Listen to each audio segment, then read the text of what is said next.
Hello বন্ধুরা, লালচন্দন কাঠচোরা চালানকারী নির্দেশক এক সম্মাগালের গল্পে নির্মিত পুষ্পা 2021 সালে মুক্তির পর ব্যাপক সাফল্যের পর এবার আরো বেশি বাজেটে পুষ্পা 2 নিয়ে হাজির নির্মাতা সুকুমার।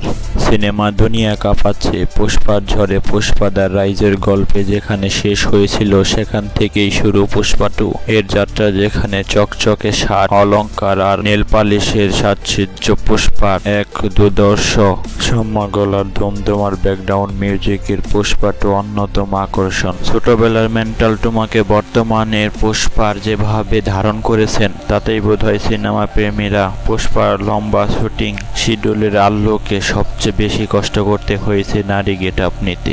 তার অর্ধনারী সাজেই সেই দৃশ্যটি সবচেয়ে বেশি প্রশংসা পেয়েছে দর্শকের কাছে। প্রথম দিনেই ভারতীয় সিনেমা ঐতিহাস বদলে দিয়েছে পুষ্পা 2 মুক্তির শুরুতেই পাইরেটের কপি ফাঁস হলেও শুধু ভারত থেকেই সিনেমাটির আয় 175 কোটি রুপির ছাড়াও বিশ্বব্যাপী 282 কোটির বেশি আয় করেছেন। সিনেমাটির রাজমৌলির মহাকাব্যর RRK সিংহাসন চূর্ণ করে রাজ্য দখল করেছেন পুষ্পা 2। এখান থেকেই পরবর্তী সিকুয়েলের অপেক্ষায় আল্লু ভক্তরা।